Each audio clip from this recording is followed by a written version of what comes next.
Can you really call it a strategy card game if your biggest advantage is how much money you spend? That's not strategy, that's shopping. And for most of these games, that's exactly how they work. You buy a deck, then you buy boosters, then you buy replacements when the meta shifts.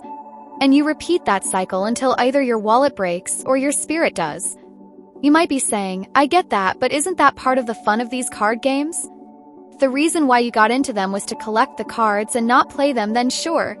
But if you do genuinely enjoy them for their gameplay, strategy, and creativity, why have boosters and rare cards as an essential to the game? That's why Champions of Meondir does things differently. No boosters. No rarities. No pay to actually play. You get everything you need from jump for free. How much do you think it costs you if you're already playing a game where buying new cards is a necessity?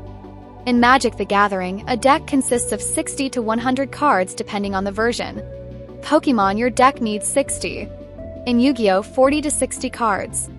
To get started with your first deck, maybe it costs you $30 to $60. Let's be generous and say it costs you $35 to get started. As you get a feel for the game, you become more serious, so you start buying boosters to customize your deck. Booster packs are $4 to $40. Depending on the game, standard booster packs will have 5 to 15 cards. Though you're guaranteed a certain number of cards per card type, what you get is random. Some cards in a pack might work for the deck you're building. Most will be trash. Let's be generous again and say you only needed to buy 4 packs, $8 a piece. That's $32. Over time, you've become more competitive and your one deck isn't enough to compete with the variety of other players. Now you want to roll with more decks to prepare you for different matchups. Take everything from the previous and multiply that 2 or more depending on how hard you want to go. Let's say you're on the lower end of how many decks players carry and you create 3 more decks. That's 35 plus 32, which gives you 67. Times that by 3 and you have $201. Let's say now you're in real deep and you're entering tournaments. But with updates and new releases to your card game of choice, you have to pay attention to the meta, or you're either getting knocked out in the first round or you're playing with cards that are banned from competitive play. Now your decks really have to be customized. That means removing cards, then buying specific cards to replace and add so that your decks remain viable. Individual cards are 25 cents to $40 or more depending on the card. Let's say you get extremely lucky and you have to replace and add for a total of 25 cards per deck, each costing $1 regardless of card type and perceived value, because that could change the price. $25 times 4 decks equals $100. Now, due to the nature of these types of card games, these games are constantly updating. To keep the game fresh and the revenue flowing, you may see 2 to 4 or maybe even more brand new sets per year. And new booster packs that come with those new sets rolling out every month. Guess what that means? Balancing issues. Based on the stats of some of the newer cards, it can mean older cards become obsolete. Some of your cards become suboptimal at best, useless at worst. With more cards added to the game, the ban list increases. That means more purchases, more curation, more purchases again. Let's be generous again and say only a total of 5 cards are replaced and added to your decks, with each card still costing $1 without having to build completely new decks. You do this because of the updates happening to your card game of choice at least twice a year. 5 new cards for each of your 4 decks times 2 equals $40. By the end of the year, the way the game is played has shifted.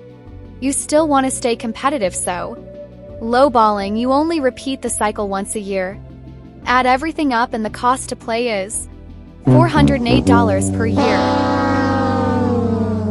I think this is a pretty decent average. For a game like Magic: The Gathering, on the low end, it costs roughly $100 per year, give or take, and $1,000 or more per year on the higher end of the scale.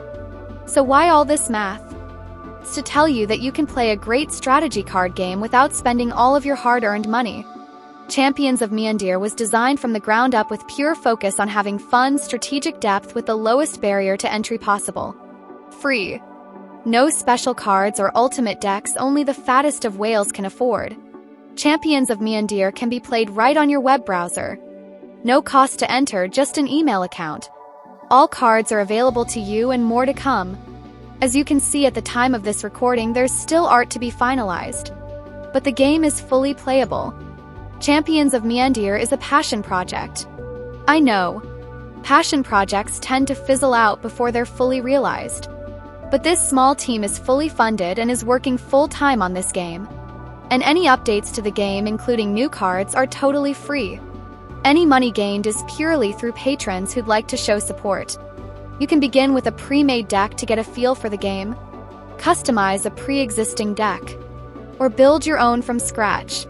What that means is that the game completely depends on your skill and creativity to play each deck to its fullest potential.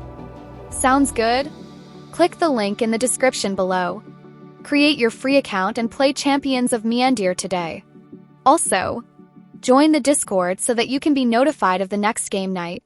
Still not sure if this is the game for you? Check out this video to learn more.